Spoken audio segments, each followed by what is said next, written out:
And I really, really, like, in the end of the day, the reason that I left the New York Times, Jordan, is that, you know, yes, because I was being bullied. Yes, because I couldn't do my job. Both true things.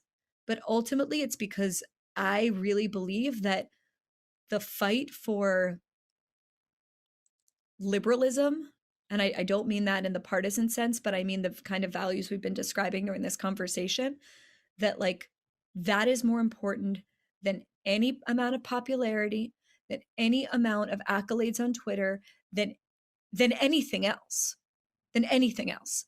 And so I had to leave the institution in order to fight for liberalism. And that I see as like the mission of my life, I guess you Yeah, would and the say. catastrophe of our times. Yeah, but I mean, especially for someone who's older like me, I mean, I had a dream a while back. I wandered into the backyard of a cabin that I was staying at, and there was a dying lion by a fire pit at the boundary of this cabin's property. And my aunt, who's and wait, an who's been actual dying lion? this is in a dream. Oh, in a dream, in a dream. Yes, Okay, sorry. okay, Yes, yeah. and so Sorry. so my aunt called to me to warn me about the presence of this lion. And I looked at it, and it was in rough shape. It was mangy and ill kempt and not good, but still, a lion and powerful. And then I wandered around to the left side of the house, and interestingly enough, and there was a whole number of them: tigers, lions, all these predatory beasts, all in terrible shape and all hungry and willing to attack. And I had to speak in order to keep them at bay. And I woke up and I thought, well, Jesus, that's pretty bloody obvious. I know what that dream means. I mean, there's all these dying lions, the New York Times, the legacy medias, the institutions. I'm not happy to see their demise. No. It's really awful. I mean, they were stellar. And to hear someone like Yeonmi Park talk about Columbia in that way, it's so awful. And to see what happened with you at the New York Times, it's like, on the one hand, the story is, well, you pursued your creative spirit and you established yourself independently. And isn't that wonderful? But that loss that you described of the institution that has the capacity to apprentice and train, that's cataclysmic. I will say that I spent months, I could kind of cry thinking about it, mourning that. Like, it is catastrophic. But there are things in history that have been more catastrophic.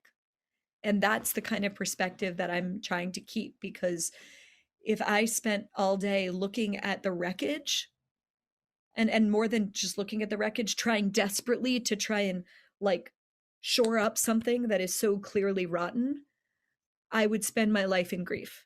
And I just believe so strongly that, not believe, I see that people have had to build things in way, way, way more trying and difficult circumstances than this.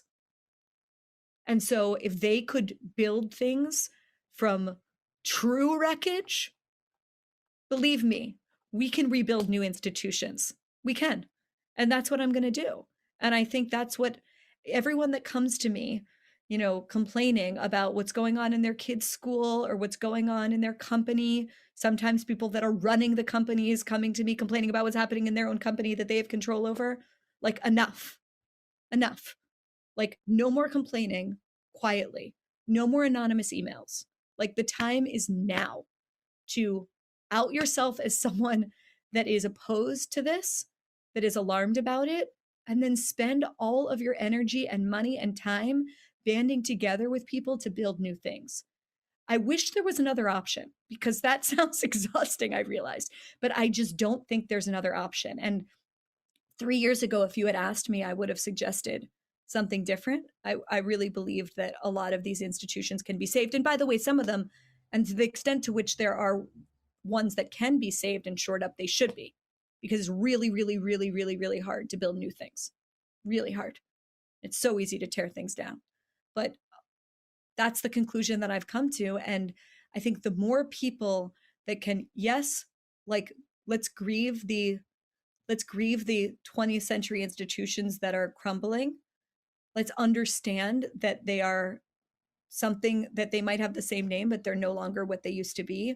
And then let's get to work building the things that we know we need to build that are necessary for upholding the civilization that we talked about earlier. That's what I think the task is. Thank you very much for talking with me today. Thank you, Jordan. It was really good to see you, Barry. It was great to see you too.